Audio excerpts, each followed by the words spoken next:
Hi student, आपके अपने channel study point with Krishna में स्वागत है।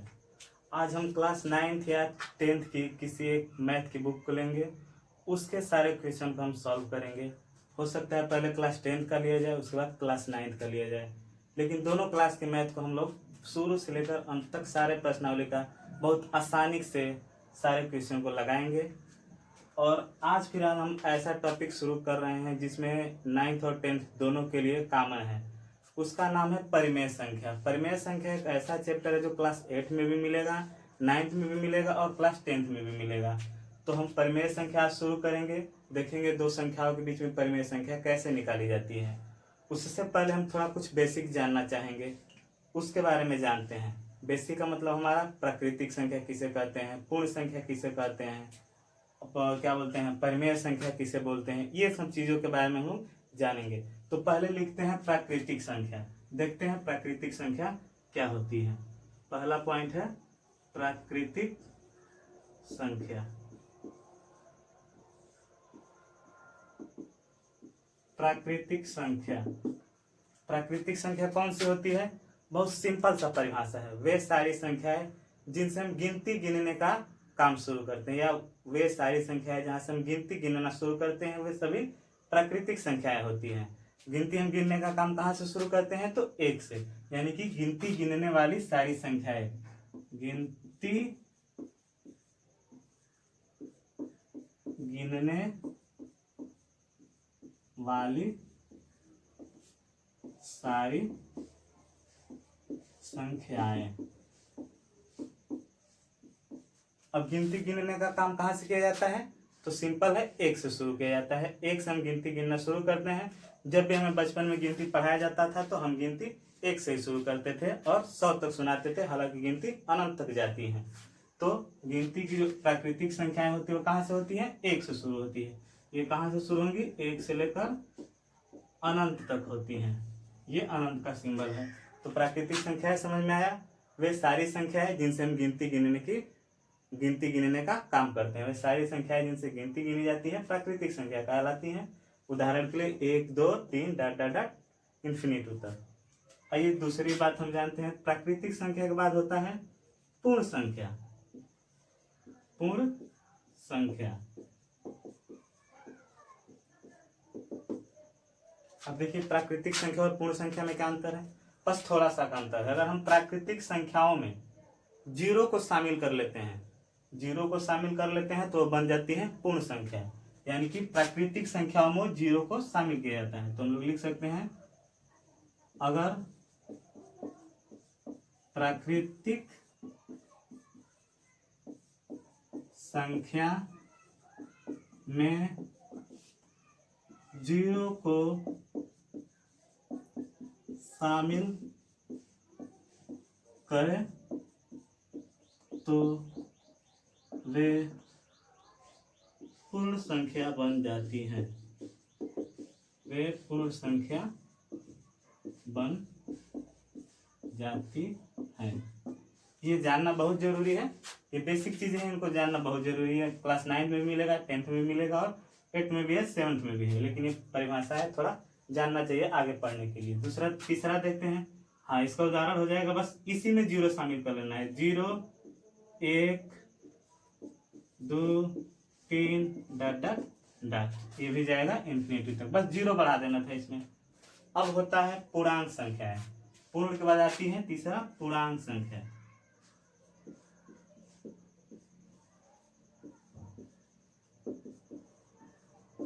पूर्णांक संख्या, पूर्णांक संख्या क्या होती है? जितनी भी पूर्ण संख्याएं हैं उनका माइनस वाला मान और धनात्मक वाला मान सारे के सारे शामिल हो जाते हैं पूर्णांक संख्या में। कहने का मतलब हमारा, जैसे अगर कोई यहाँ पे 0 लिखा है, इधर की संख्या 1 2 3 लिखी जाती है, इधर की संख्या -1 -2 -3, ये कहाँ तक जाएगा? तो ये भी इन्फिनिटी तक आते हैं और ये भी इन्फिनिटी तक जाएगा। यानी कि संख्या रेखा पर दर्शाई जा सकने वाली पॉजिटिव धनात्मक संख्या और ऋणात्मक संख्याओं का समूह क्या कहलाता है? पूर्णांक संख्या है। आशा करते हैं समझ में आ रहा होगा आपको। थोड़ी सी परिभाषा में दिक्कत हो रही है लेकिन समझने की कोशिश कीजिएगा। ये जितने भी माइनस वाली पूर्ण संख्याएं हैं और धनात्मक वाली पूर्ण संख्या हैं, दोनों का समूह कहलाता है पूर्णांक संख्या। एक बार और देखते हैं शुरू से, प्राकृतिक संख्या कौन सी होती है? जिनसे गिनती गिनने का काम शुरू किया जाता है, उन्हें बोलते हैं प्राकृतिक संख्या। और पूर्ण संख्याएं, अगर प्राकृतिक संख्याओं में ही जीरो को शामिल करें तो बन जाती है पूर्ण संख्या। और पूर्णांक क्या होती है? जो पूर्ण संख्याएं हैं उनका धनात्मक मान और ऋणात्मक मान अगर दोनों को शामिल कर लिया जाए तो बनता है पूर्णांक संख्या। इतना आया समझ में? पूर्णांक संख्या के बाद हम देखते हैं परिमेय संख्या। अब आते हैं परिमेय संख्या की ओर। इतनी चीजें आपको समझ में आई होंगी, प्राकृतिक संख्या, पूर्ण संख्या, पूर्णांक संख्या। अब देखते हैं परिमेय संख्या। तो परिमेय संख्या वे सारी संख्याएं होती है जिन्हें P बटा Q के रूप में लिखा जा सके। परिभाषा लिखते हैं, वे सारी संख्या जिसे P बटा Q के रूप में लिखा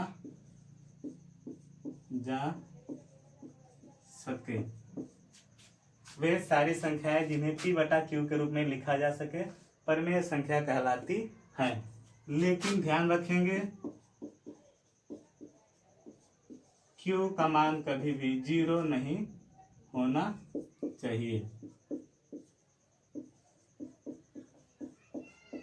इसका मतलब होता है कि Q का मान कभी 0 नहीं होना चाहिए। Q का मतलब कि P क्या होता है? अंश, और Q क्या होता है? हर। तो हर का मान कभी 0 नहीं होना चाहिए। वैसे परिमेय संख्या का क्षेत्र थोड़ा बड़ा है, लेकिन हमें 9th 10th में बस इतनी बात ध्यान रखनी है कि वे सारी संख्याएं जिन्हें P बटा Q के रूप में लिखा जा सके परिमेय संख्या कहलाती है, लेकिन Q का मान कभी 0 नहीं होना चाहिए। उदाहरण देखते हैं, जैसे 2 हो गया, 3 हो गया, -5 बटा 7 हो गया, 4 हो गया। ये सारी की सारी संख्याएं परिमेय संख्या के उदाहरण है। परिमेय संख्या देखिए बट्टा के रूप में हो सकती है, धनात्मक हो सकती है या ऋणात्मक भी हो सकती है। तो अगर हम यहाँ से देखना चाहें तो जो परिमेय संख्या होती है वो प्राकृतिक संख्या भी हो सकती है, पूर्ण संख्या भी हो सकती है और पूर्णांक संख्या भी हो सकती है। आइए अब देखते हैं परिमेय संख्या निकालना सीखते हैं कि दो परिमेय संख्याओं के बीच में कितनी परिमेय संख्या होती है। अगर हम आपसे सिंपल बात बोलते हैं कि बताइए 2 और 5 के बीच में कितनी संख्याएं हैं, तो आप सीधा सीधा सोच सकते हैं 3 और 4 ऐसे दिख रहे हैं जो इनके बीच में आ रही हैं। अगर बोले कि 2 और 5 के बीच में कितनी परिमेय संख्या है तो भी आप शायद एक बार यही बोले कि 3 और 4 है, लेकिन 2 और 5 के बीच में परिमेय संख्याएं बहुत सारी है जिन्हें हम अनंत भी बोल सकते हैं। देखते हैं कैसे। मान लीजिए आपको लगा कि 2 और 5 के बीच में परिमेय संख्या कौन कौन आ रही है? 3 और 4। अच्छा, आप सोच रहे होंगे कि P बटा Q के रूप में लिखा ही नहीं गया है, तो हम अपने मन से 1 लगा सकते हैं, बटा 1 सब में लगा सकते हैं, तो ये P बटा Q के रूप में हो जाएगी और Q का मान 0 भी नहीं होगा। तो अगर ये केवल शुरू में हमने यहाँ पे बोला था कि प्राकृतिक संख्याएं भी परिमेय संख्या होती है, क्योंकि इसके नीचे हम बटा 1 लगा सकते हैं। तो अब देखिए ध्यान से, 2 बटा 1 कर सकते हैं, 3 बटा 1, 4 बटा 1 और 5 बटा 1। इस हिसाब से हमको तो 2 तुरंत मिल गई। लेकिन अगर गौर से देखेंगे 2 और 3 के बीच में भी कहीं ना कहीं 1.5 आता होगा। 1.5 का मतलब 1.5, इनके बीच में कहीं ना कहीं 1.5 आता होगा, इनके बीच में भी कहीं 3.5 आता होगा, और इनके बीच में भी यहाँ पे 2 और 3 के बीच में 2.5 आता होगा, 2.5, और 4 और 5 के बीच में कहीं ना कहीं 4.5 आता होगा। तो ये भी की सारी ये भी परिमेय संख्या है। और इनके बीच के भी फिर बीच के भाग को बांट दिया जाए तो इनके अंदर भी परिमेय संख्या आएगी। और इस तरह से हम देखें तो 2 परिमेय संख्याओं के बीच में अनंत परिमेय संख्या मिलती है। समझिए एक बार और, हमको लगा है 2 और 5 के बीच में 3 और 4 छिपा है, लेकिन ध्यान से देखेंगे तो इसके अंदर कहीं ना कहीं 2.1, 2.2, 2.3 ऐसे करके बहुत सारी संख्याएं छिपी हुई है। उनको हम निकाले तो बहुत सारी संख्या हो जा सकती है। इसलिए बोला जाता है कि 2 परिमेय संख्याओं के बीच में अनंत परिमेय संख्या छिपी हुई है। आइए थोड़ा सा और आगे चलते हैं। अब मान लीजिए कि निकालना हो गया 1 और 2 के बीच में परिमेय संख्या निकालना पड़ गया। मान लीजिए बस 3 ही परिमेय संख्या निकालना है, छोटा है तो हो सकता है आसानी से करें। 1 और 2 के बीच में कौन कौन परिमेय संख्या आएंगी? ऐसे देखा जाए तो आप कर सकते हैं 1.1, 1.2, 1.3, 3 ही निकालना था। अगर आप इसको फिर से बट्टा के रूप में बदलते हैं तो ये 11/10 और ये 12/10 और 13/10, ये सारी की सारी संख्या 1 और 2 के बीच में पड़ेंगी। आइए इसी को हम थोड़ा सा अलग लेवल पर अब सीखते हैं। परिमेय संख्या का हम 2 यहाँ पे उदाहरण लिए हैं, या इसको भी सॉल्व करेंगे। पहला क्वेश्चन है कि -5 और 2 के बीच 4 परिमेय संख्या बताना है। दूसरा है 4/7 और 7/4 के बीच 5 परिमेय संख्या बताना है। -5 और 2 के बीच 4 परिमेय संख्या हम लोग पहले जान चुके हैं कि परिमेय संख्या है, प्राकृतिक संख्या भी हो सकती है, पूर्ण संख्या भी हो सकती है और पूर्णांक संख्या भी हो सकती है। तो वहां से हम देख सकते हैं -5 से और 2 के बीच में अगर हमें डायरेक्ट संख्या मिल रही है तो हम लिख सकते हैं। माइनस और 5 के बीच में डायरेक्ट संख्या कैसे मिलेंगी? हमको पता है कहीं बीच में 0 होता होगा, इधर 1 होता होगा, फिर इधर 2 होता होगा और इधर की संख्या है माइनस में होती होंगी। इसके आगे कहीं -5 मिलेगा। तो ध्यान से देखिए 2 और -5, यहाँ पे 2 है और यहाँ पे -5 है। इनके बीच में खूब आसानी से हमें 4 संख्या मिल जाएगी, चाहे 3 लिखे, 2 लिखे, 1 लिखे, कुछ भी लिख सकते हैं। तो देखिए कुछ भी लिखना है, यानी हम बस 4 ही लिखना है, तो -5 और 2 के बीच में 4 लिख दे रहे हैं कहीं से भी। -4, -3, -2 और -1, ये सारी की सारी परिमेय संख्या है। P/Q अगर आप करना चाहें तो बटा 1 लगा सकते हैं, कोई गलती नहीं है। ठीक। दूसरा क्वेश्चन है 4/7 और 7/4 के बीच 5 परिमेय संख्या। अब देखिए यहाँ पे हम इसको संख्या रेखा पर भी दर्शा नहीं सकते हैं आसानी से, तो इसको थोड़ा सा हम अलग एक तरीका निकालते हैं। इसका तरीका ये होता है कि हर बराबर करेंगे। 1, 2 निकालना हो तो हम आसानी से जोड़ के 2 से भाग दे देंगे, बीच वाली संख्या निकल जाएगी। लेकिन हम ये बहुत आसान पड़ता है हर बराबर करके। हर कैसे बराबर करेंगे? देखिए ये 4/7 है और ये है 7/4, दोनों का हर बराबर करेंगे। देखिए 7 और 4 को कुछ ऐसा बनाते हैं कि दोनों का हर बराबर हो जाए। तो 7 और 4 का हर कब बराबर होगा? हम इसको 28 कर देते हैं, क्योंकि 28 करेंगे तो इसमें भी 4 से गुणा हो जाएगा और इसमें 7 से गुणा हो जाएगा। लेकिन मैथ में ये होता है कि अगर हम नीचे कुछ गुणा भागा कर दिए तो हमको ऊपर भी करना पड़ेगा, वरना ऊपर वाला बुरा मान जाएगा। तो हम लोग इसमें भी 4 से गुणा कर देंगे और इसमें भी 7 से गुणा कर देंगे, ताकि ये फिर कट के 4/7 बन जाए और ये भी कट के 7/4 बन जाए। तो यहाँ पे देखते हैं क्या हो जाएगा, ये 4 चौके 16/28 और ये बन जाएगा 49/28। अब देखिए ध्यान से, नीचे का हर बराबर हो गया।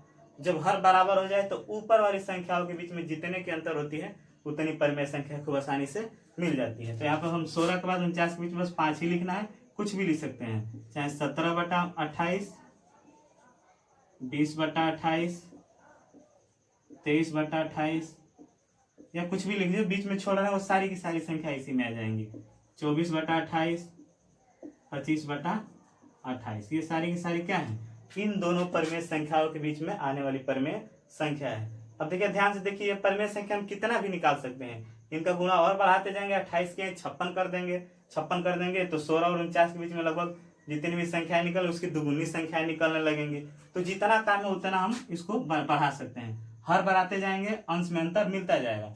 जितने अंश में अंतर मिलेगा वो सारी की सारी हमारी परिमेय संख्या होंगी। एक बार और समझिए, 4/7 और 7/4, हम क्या क्या पहला काम इसका हर बराबर किए हैं। हर बराबर करके देखते हैं, अंश में अगर ज्यादा का डिफरेंस आ गया तो वहीं से हमें उतनी संख्या जितनी काम उतनी मिल जा रही है तो लिख देंगे। नहीं मिलेगी तो इसको हम एक बार और आगे बढ़ाएंगे। एक और क्वेश्चन देखते हैं, उसमें भी हर को थोड़ा 1-2 बार बढ़ाना पड़ सकता है। आइए अगला क्वेश्चन देखते हैं। देखिए आगे 2 और क्वेश्चन लिखे हैं। इसमें है 1/2 और 5/2 के बीच 8 परिमेय संख्या बतानी है। ध्यान से देखिए, यहाँ पे 1/2 है और यहाँ पे 5/2 है। यहाँ पे हर पहले से बराबर है, हर पहले से बराबर है, लेकिन इनके अंश में 8-9 का अंतर नहीं है, ताकि हम 8 परिमेय संख्या आसानी से इसमें छाट लें। हो सकता है आप 2-3 छाट सकते हैं, जैसे 1/2 के बाद कहीं कहीं 2/2 आया होगा, 3/2 आया होगा, 4/2 आया होगा, लेकिन हमें 8 संख्याएं नहीं मिल पा रही हैं। इसके लिए क्या करेंगे? अच्छा, इसको कहते क्या है? 1/2 यानी कि आधा, और 5/2 का मतलब अढ़ाई, अढ़ाई मतलब 2.5। वैसे अगर हम देखें तो 0.5 और 5/2 को बोलते हैं 2.5। इन्हीं के बीच में 8 परिमेय संख्या निकालनी है। और ऐसे देखें तो इसके बाद कहीं ना कहीं 0.5 के बाद क्या आएगा? 6, 0.7, 0.8, 0.9, उसके बाद 1 आया होगा, फिर इधर कहीं 1.5 आया होगा, 2 आया होगा, फिर 2.5 गया होगा। इस तरह से इनके बीच में संख्या दिख रही है। अगर इसको दशमलव के रूप में बदल लेते हैं तब ये भी परिमेय संख्याएं हैं, इनको भी हम बाटा में फिर बदल सकते हैं। लेकिन आइए इस तरीका को हम हर के माध्यम से करते हैं, ये थोड़ा सा अलग हो जाएगा। तो हर बराबर करके हमको करना है। हर यहाँ पे पहले से ही बराबर दिया हुआ है, हर पहले से बराबर दिया हुआ है, लेकिन हमें अंश में उतनी संख्याओं का अंतर नहीं मिल पा रहा है जितना हमें चाहिए। तो हम क्या करेंगे, हर को बराबर ही रखेंगे, लेकिन उसका थोड़ा सा गुणा करके बढ़ाते जाएंगे। हर के मान क्या करेंगे, बढ़ाते जाएंगे। कैसे बढ़ाएंगे, और पहली बार हम मान लीजिए 2 के बदले 3 से यहाँ पे गुणा करते हैं, तो ऊपर भी 3 से गुणा करना पड़ेगा। इसमें भी नीचे का हर बराबर करना है तो 3 से गुणा करना पड़ेगा, और ऊपर भी, क्योंकि फिर ये काटने के बाद इतना बच जाएगी।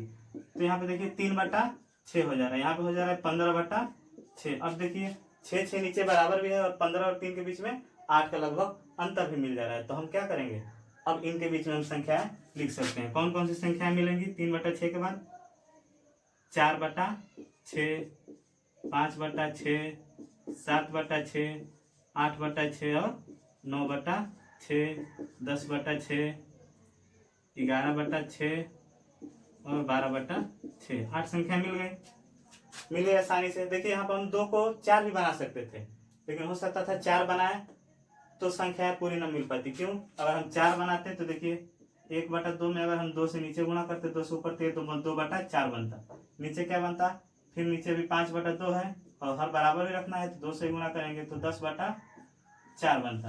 तो यहाँ पे 2 और 10 के बीच में लगभग कितनी संख्या मिल रही है, 3, 4, 5, 6, 7, 8, 9, 7 मिल रही है। एक फिर भी कम पड़ जा रहा है, इसलिए हम क्या करेंगे, अब 2 के बजाय 3 से गुणा करेंगे, और इसके हर को 2 से हम लोग क्या बना दिए, 6 बना दिए। देखिए हम हर को बराबर कर सकते हैं, 2 को 4 बना सकते हैं, 6 बना सकते हैं, 8 बना सकते हैं।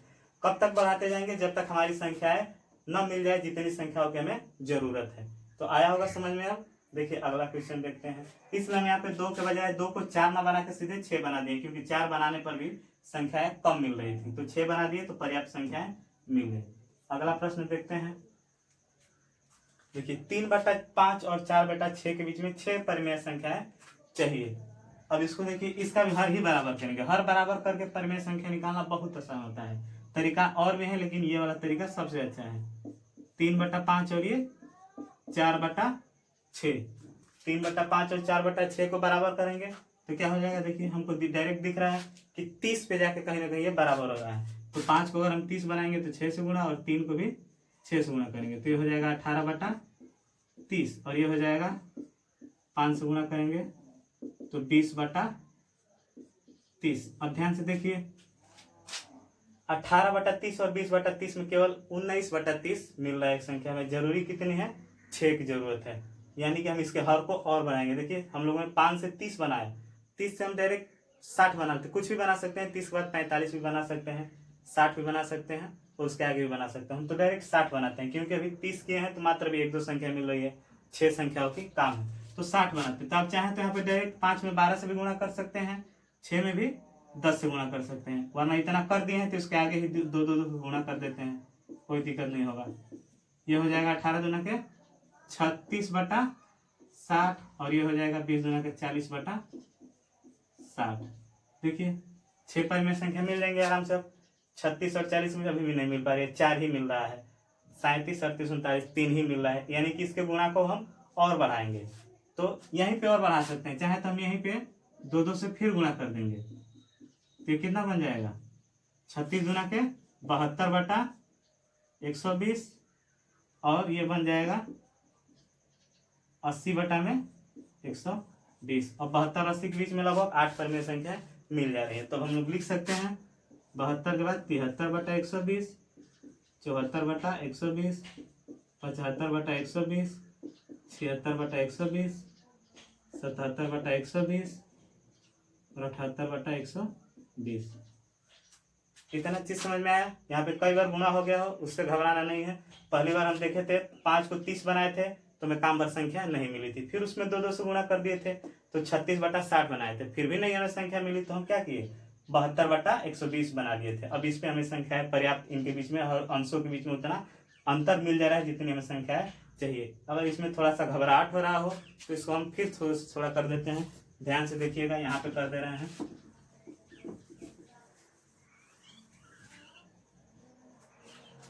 यहाँ पे करेंगे, देखिए अब ये काम हम डायरेक्ट कर सकते थे। अगर हम थोड़ा सा अपना दिमाग का लेवल अप करेंगे तो 3/5 को अब हमें समझना पड़ेगा कि कितना आगे बढ़ाएंगे कि लगभग 6 परिमेय संख्याएं मिल जाए। तो हम यहाँ पे तो बारी बारी से दो दो से गुणा करके देख लिए हैं कितना पे जाके मिल रहा है, तो 120 पे। तो हम चाहें तो डायरेक्ट इसको 120 कर सकते हैं। डायरेक्ट 120 करने के लिए क्या करना पड़ेगा, कितना से गुणा करना पड़ेगा, तो गुणा करना पड़ेगा हमें, देखिए डायरेक्ट 24 से ऊपर गुणा करना पड़ेगा और नीचे भी 24 से, तो ये बनता है 24 तिया 72/120। वैसे दूसरा था 4/6। 4/6 को अगर हमें बनाना है 120, तो 6 को कितना से गुणा करना पड़ेगा, 20 से, और ऊपर भी गुणा करेंगे 20 से, तो बन जाएगा 80/120। यही वाला पॉइंट हो गया, 72/120 और 80/120। यहाँ पे हम एक एक पॉइंट बढ़ा बढ़ा के देख रहे थे और यहाँ पे डायरेक्ट बढ़ा दिए। जो समझ में आए वो समझ लीजिए। 72/120 और 80/120 में फिर यही संख्याएं मिल जाएंगी, हमको यहाँ से दोबारा फिर लिख सकते हैं। तो आज के लिए हम इतना ही रहने देते हैं। ये क्लास 9th और 10th दोनों में पहले या दूसरी प्रश्नावली है परिमेय संख्या, उसमें परिमेय संख्या के बारे में पूछा भी है और निकालने के लिए भी बताया है, और सेम ऐसे ही उसमें भी सारे क्वेश्चन हल किए जाएंगे। अच्छा लग रहा है तो इस लाइक करें, शेयर करें, और हम आशा करते हैं क्लास 10th की मैथ की सीरीज हम कल से शुरू करेंगे। तो आज तो थोड़ा 9th और 10th का दोनों कॉमन हो गया है, लेकिन कल से जरूर क्लास 10th की बुक हम पहले लेंगे मैथ की, उसके बाद 9th की भी 1-2 दिन में ले लेंगे, लेकिन क्लास 10th वाली सीरीज कल से शुरू हो जाएंगे। धन्यवाद।